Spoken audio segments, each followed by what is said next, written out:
अलवर जिले में रामगढ़ थाना क्षेत्र के ललावंडी गांव में करीब 5 साल पहले गो तस्करी के शक में अकबर मॉल लिंचिंग केस मामले में अदालत ने गुरुवार को अपना फैसला सुनाते हुए 4 आरोपियों को दोषी करार किया है। चारों आरोपियों को 7-7 साल की सजा सुनाई है, जबकि एक अन्य आरोपी को संदेह का लाभ देते हुए बरी कर दिया है। देखें पूरा मामला।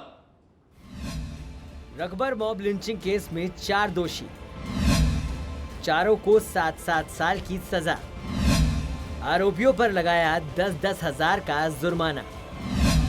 कोर्ट ने एक आरोपी को किया बरी। देश भर में चर्चित अकबर मॉब लिंचिंग मामले में 5 साल बाद बड़ा फैसला आया है। अलवर एडीजे कोर्ट ने 4 आरोपियों को दोषी करार देते हुए 7-7 साल की सजा सुनाई है, साथ ही 10-10 हजार रुपए का जुर्माना लगाया है। वहीं कोर्ट ने एक आरोपी को सभी धाराओं से मुक्त करते हुए बरी कर दिया है। रामगढ़ थाना क्षेत्र में 20 जुलाई 2018 को अकबर उर्फ अकबर की हत्या के मामले में जिले के एडीजे कोर्ट 1 में गुरुवार को सुनवाई हुई। इस दौरान जज सुनील गोयल ने आरोपी धर्मेंद्र, परमजीत सिंह, नरेश और विजय को दोषी करार देते हुए 341 और 304 के तहत 7-7 साल की सजा सुनाई। जज ने साक्ष्य के अभाव में नवल किशोर को बरी करने के आदेश दिए। आरोपियों को दोषी करार देते हुए पुलिस ने चारों आरोपियों को कस्टडी में ले लिया। बता दें कि इस मामले में आरोपी पक्ष के वकील ने अलवर एडीजे संख्या कोर्ट में चश्मदीद गवाह असलम के बयान फिर से कराने के लिए याचिका लगाई थी। आरोपियों की तरफ से दायर इस याचिका को कोर्ट ने खारिज कर दिया था। इसके बाद आरोपी पक्ष के वकील ने हाईकोर्ट में भी याचिका लगाई थी। एडीजे संख्या 1 कोर्ट के न्यायाधीश सुनील गोयल ने पहले फैसले के लिए 15 मई की तारीख पेशी की तय की थी। वहीं कोर्ट ने चश्मदीद असलम के बयानों पर जिरह की याचिका पर सुनवाई के लिए 17 मई को पेशी तय कर दी थी। इसके चलते अलवर एडीजे संख्या 1 के न्यायाधीश ने अकबर मॉब लिंचिंग प्रकरण में फैसले के लिए 25 मई की तारीख तय की और अब कोर्ट ने चारों आरोपियों को सजा सुना दी है।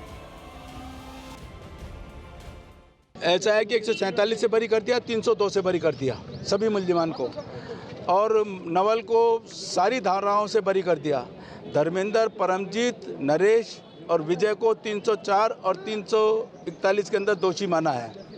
अभी सजा के बिंदु पर सुनाएंगे, उसके हिसाब से जो निर्णय हुआ है उसके मुताबिक हम अपील करेंगे माननीय उच्च न्यायालय के अंदर। अगर सज़ा सुनाते हैं, वैसे तो ड्यूरिंग ट्रायल बेल पर हैं, बेल तक की सज़ा देनी चाहिए, लेकिन हो सकता है ज़्यादा दें। आरोपियों के वकील हेमराज ने कोर्ट के फैसले के बाद कहा कि आरोपी नवल किशोर को सभी धाराओं में बरी कर दिया है और बाकी चारों आरोपियों को 302 और 147 से बरी कर दिया गया है। शर्मा ने बताया कि कोर्ट ने चारों आरोपियों 304 और 341 में सजा दी गई है, जिसके तहत हत्या नहीं करने के इरादे के तहत सजा दी गई है।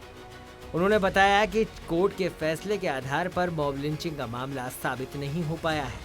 शर्मा ने बताया कि असलम के बयान के अंदर किसी भी अभियुक्त का नाम नहीं था, जिसके लिए कोर्ट ने पुलिस जांच पर फटकार लगाई है और हमने नोटिस भी जारी किया है। शर्मा ने कहा कि हम फैसले के खिलाफ हाईकोर्ट में अपील करेंगे, जिसके लिए हमें 1 महीने का समय दिया गया है। अभी हम निर्णय की प्रति लेंगे और उसको अवलोकन करने के बाद यह निश्चित रूप से मैं आपसे कह सकता हूँ कि हम इस दंडादेश निर्णय से प्रसन्न हैं, लेकिन इस दंडादेश से प्रसन्न नहीं हैं और इसकी कॉपी लेकर और बातचीत की जाएगी और इसके बाद अगर ये समुचित होगा तो अपील की अनुशंसा की जाएगी। विशिष्ट लोक अभियोजक अशोक शर्मा ने बताया कि चर्चित अकबर मॉब लिंचिंग मामले में गुरुवार को अलवर में एडीजे कोर्ट में सुनवाई हुई। इस दौरान जज सुनील गोयल ने आरोपी धर्मेंद्र, परमजीत सिंह, नरेश और विजय को धारा 141 और 304 के तहत दोषी करार दिया है। वहीं नवल किशोर को साक्ष्य नहीं होने के अभाव में दोष मुक्त कर दिया है। उन्होंने बताया कि आरोपी सिद्ध होते ही पुलिस ने चारों आरोपियों को कस्टडी में ले लिया है। कोर्ट ने ये मामला मॉब लिंचिंग का माना है और इस मामले में चारों आरोपियों को उम्र कैद तक की सजा हो सकती है। सुनवाई के दौरान आरोपी कोर्ट में गिड़गिड़ाते नजर आए, लेकिन जज ने साफ कहा कि आरोपियों ने अपराध किया है। साथ ही कोर्ट ने कहा कि 1 से ज्यादा लोगों द्वारा किसी भी व्यक्ति की हत्या करना मॉब लिंचिंग की श्रेणी में आता है। नवल किशोर की कोर्ट ने दोषमुक्त करने पर वकील अशोक शर्मा ने कहा कि नवल का प्रकरण 173/8 में पेंडिंग रखा गया था। इसके अन्य आरोपियों के साथ फोन पर बातचीत हुई थी। इसके आधार पर ही नवल को आरोपी बनाया गया था, लेकिन कोर्ट ने इन दस्तावेजों को सही नहीं मानते हुए नवल किशोर को बरी कर दिया। सरकार का पूरा सहयोग रहा तभी जाकर के ये इस हद तक पहुँचे, विशेष तौर पर तत्कालीन अलवर पुलिस के अफसरों का। इस बात से तो संतुष्ट है कि कोर्ट ने इनको दोषी माना, इन जिन धाराओं में इनको सजा दी है वो सही नहीं है, 302 में देनी चाहिए, तो नवल को गलत बरी की है।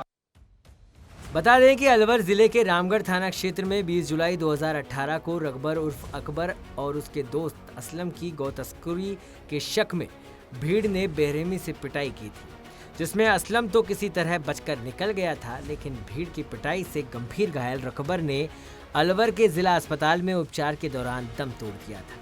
ये घटना उस वक्त हुई जब रकबर और उसका दोस्त असलम ने लाड़पुरा गांव से गायों की खरीदारी कर लालवंडी से होते हुए हरियाणा में अपने गांव जा रहे थे। तभी भीड़ ने उन पर हमला कर दिया था।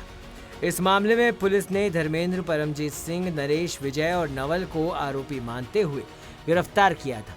इस केस में पैरवी के लिए प्रदेश सरकार ने जयपुर हाईकोर्ट के वरिष्ठ एडवोकेट नासिर अली नकवी को 2021 में विशिष्ट लोक अभियोजक नियुक्त किया था। केस की सुनवाई अलवर एडीजे नंबर 1 विशेष कोर्ट में चल रही है। अलवर मॉब लिंचिंग केस में अब तक 67 गवाहों के बयान कराए जा चुके हैं, जिनमें कांस्टेबल नरेंद्र सिंह, तत्कालीन रामगढ़ थाना प्रभारी एवं एएसआई मोहन सिंह, रकबर का साथी असलम सहित 5 चश्मदीद हैं। लेकिन अब कोर्ट ने इस मामले में 5 में से एक आरोपी को बरी कर दिया है। साथ ही 4 आरोपियों को दोषी करार देते हुए 7-7 साल की सजा सुनाई। झुंझुनू के चिड़ावा थाना इलाके में चोरों के हौसले इस कदर बुलंद हैं कि गश्त के बावजूद चोर चोरी की वारदातों को अंजाम दे रहे हैं। चिड़ावा थाना इलाके के सुल्ताना कस्बे में दुकान को चोरों ने निशाना बनाते हुए लाखों रुपए का सामान चोरी कर ले गए। देखें पूरी रिपोर्ट। बुलंद हो रहे चोरों के हौसले, सूनी दुकान को बनाया निशाना, 3 लाख से अधिक के कपड़े चोरी। जानकारी के अनुसार मुख्य बाजार जाने वाले रास्ते पर सोमानी मार्केट के पास वसीम रंगरेज की दुकान में चोरों ने ताले तोड़कर लाखों रुपए के कपड़े चोरी कर लिए। पुलिस गश्त की गाड़ी जब बाजार की ओर से सोमानी मार्केट के पास पहुंची तो दुकान का खुला शटर देखकर व्यापारी को इसकी सूचना दी गई। सूचना के बाद व्यापारी दुकान पर पहुंचा तो आधा शटर खुला था। इसके बाद दुकान के अंदर देखा तो दुकान से कपड़े के बंडल गायब थे। व्यापारी वसीम ने बताया कि चोर दुकान से करीब 3 लाख से ज्यादा के कपड़े चोरी कर ले गए।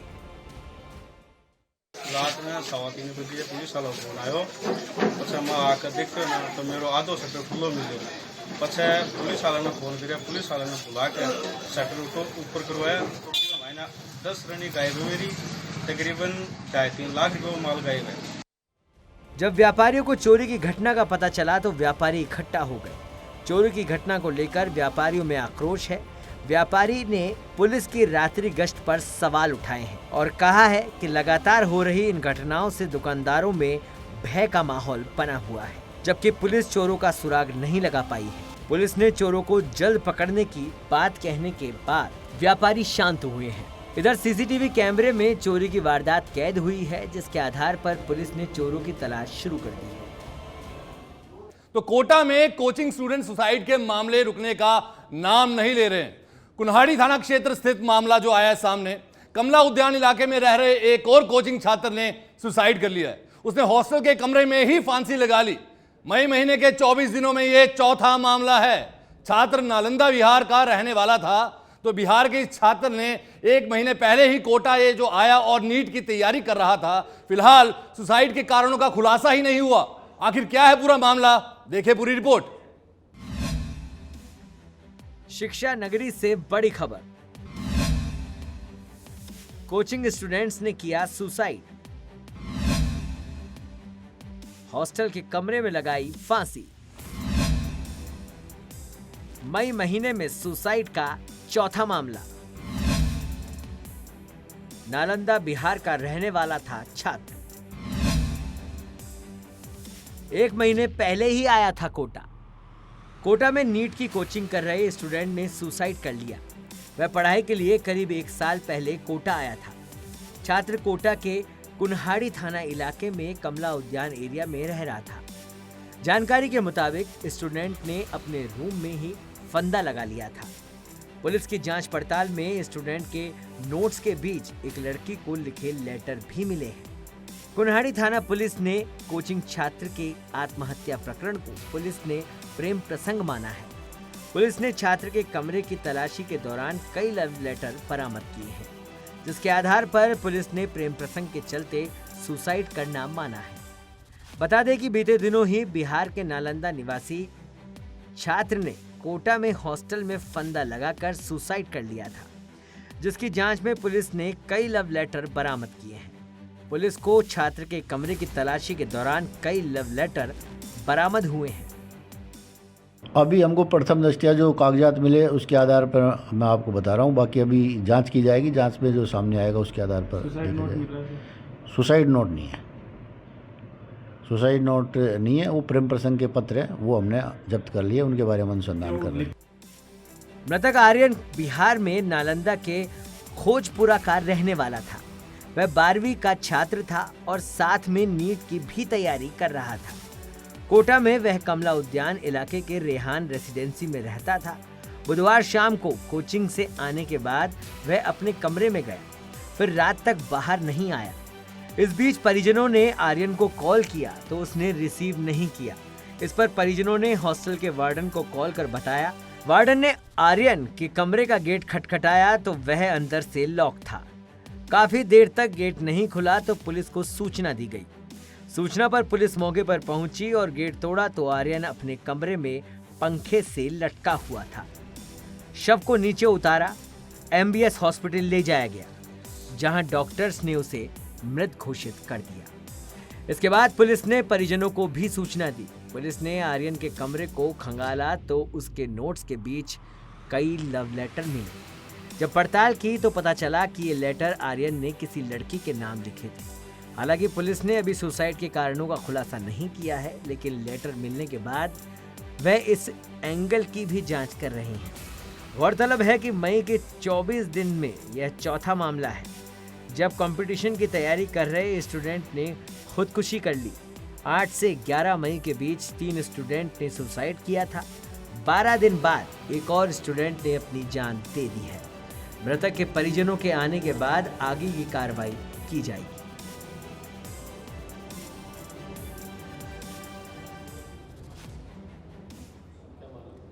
खबर जोधपुर के ओसिया से, जहां चिराई गांव में युवक की हत्या के मामले में पुलिस को सफलता मिली है। पुलिस ने हत्या मामले में 4 आरोपियों को गिरफ्तार किया। हत्या के बाद पूरे इलाके में रोष व्याप्त हो गया। वारदात के बाद आरोपी कारोबारी फरार हो गया। दिन दहाड़े हुई इस हत्या के विरोध में बाजार बंद हो गया। बड़ी संख्या में पुलिस बल तैनात किया गया। देखें पूरा मामला। दिन दहाड़े क्रेशर व्यापारी का मर्डर, व्यापारियों ने करवाया बाजार बंद, पूरा इलाके को छावनी में किया तब्दील, पत्थर तोड़ने वाले औजार से सीने में वार किया। जिले के ग्रामीण एसपी धर्मेंद्र सिंह ने बताया कि 2 दिन पहले एकलखोरी रहने वाले सुरेश बिश्नोई का चेराई के रहने वाले प्रेम सिंह से विवाद हो गया था। प्रेम सिंह का चेराई में ही पत्थर के क्रशर का काम है। उसी दिन सुरेश बिश्नोई अपने साथी के साथ चेराई में एकलखोरी गांव जा रहा था। चेराई में ही प्रेम सिंह के साथ उसका एक साथी प्रेमाराम घर के बाहर बैठे थे। तभी सुरेश दोनों को गाली देते हुए वहां से निकला। इस पर प्रेम सिंह और प्रेमाराम दोनों ने सुरेश बिश्नोई का पीछा किया। गाली देने का कारण पूछा तो सुरेश ने धक्का मुक्की शुरू कर दी। इसके बाद सुरेश ने प्रेम सिंह से बदला लेने की ठान ली थी। इसके लिए मर्डर का प्लान बनाया। श्यामलाल पालीवाल का भी चेराई में क्रशर का काम है। वह प्रेम सिंह से मिलने आया था। इसी दौरान सुरेश अपने 3 साथियों के साथ पत्थर काटने वाला औजार लेकर प्रेम सिंह के घर पहुंचा। प्रेम ने जैसे ही सुरेश को औजार के साथ देखा, वह माजरा समझ गया। वह फौरन वहां से फरार हो गया। श्याम पालीवाल को इसका अंदाजा नहीं था। वह कुछ समझ पाता इससे पहले सुरेश ने पत्थर काटने वाला औजार उसके सीने में डाल उसे मौत के घाट उतार दिया। हत्या के बाद सुरेश अपने 3 साथियों के साथ फरार चल रहा है। इसके बाद व्यापारियों ने कस्बे का बाजार बंद करवाया। ग्रामीणों का कहना है कि जब तक आरोपी गिरफ्तार नहीं होंगे उनका विरोध जारी रहेगा। एसपी ने बताया कि ग्रामीणों को समझाकर शव को ओसिया के हॉस्पिटल में रखवाया गया है। पुलिस ने बताया कि आरोपियों की गिरफ्तारी के लिए टीम गठित कर दी गई है। गांव में भी बड़ी संख्या में फोर्स तैनात की गई है। मौके पर मौजूद लोगों ने मृतक के परिजन 50 लाख के मुआवजे की मांग को लेकर अड़े हुए हैं। अब देखना होगा कि पुलिस आरोपियों को कितने जल्दी गिरफ्तार करती है। जयपुर में 3 दिन पहले किडनैप हुए युवक का शव द्रव्यवती नदी में मिला। बताया जा रहा है कि किडनैप के बाद बदमाशों ने परिजनों को वीडियो कॉल कर 1 करोड़ रुपए की फिरौती मांगी थी। मामला सांगानेर थाना इलाके का है, जहां बोरे में बंद लाश मिलने से सनसनी फैल गई। देखें पूरा मामला। पुलिस ने नाले से निकलवाया शव। इस मामले में कुछ बदमाशों को किया गया गिरफ्तार। मृतक के दोस्त ने रची पूरी वारदात की कहानी। मृतक के पिता ने कराया था सांगानेर थाने में मामला दर्ज। आरोपियों ने मृतक के परिवार को दी जान से मारने की धमकी। पुलिस ने बताया कि मृतक हनुमान मीणा 22 मई को सुबह अपने घर से निकला था। पुलिस ने आशंका जताई कि ऑफिस जाने के दौरान बदमाशों ने हनुमान का किडनैप कर लिया था। शाम को जब वह घर नहीं पहुंचा तो परिजन परेशान हो गए। इस पर हनुमान के पिता जगदीश नारायण मीणा सांगानेर थाने पहुंचे और गुमशुदगी की रिपोर्ट दर्ज करवाई। जैसे ही पिता थाने से बाहर आए, उनके पास बेटे का वीडियो कॉल आया और कुछ देर बाद किडनैपर ने वीडियो कॉल कर पिता को धमकाया। उन्होंने वीडियो कॉल पर हनुमान से बात करवाई तो वह रस्सी से बंधा हुआ था। बदमाशों ने पिता को धमकाया कि उन्हें 1 करोड़ रुपए चाहिए। यदि वे 25 तारीख तक फिरौती दे देंगे तो हनुमान को छोड़ देंगे, नहीं तो जान से मार देंगे।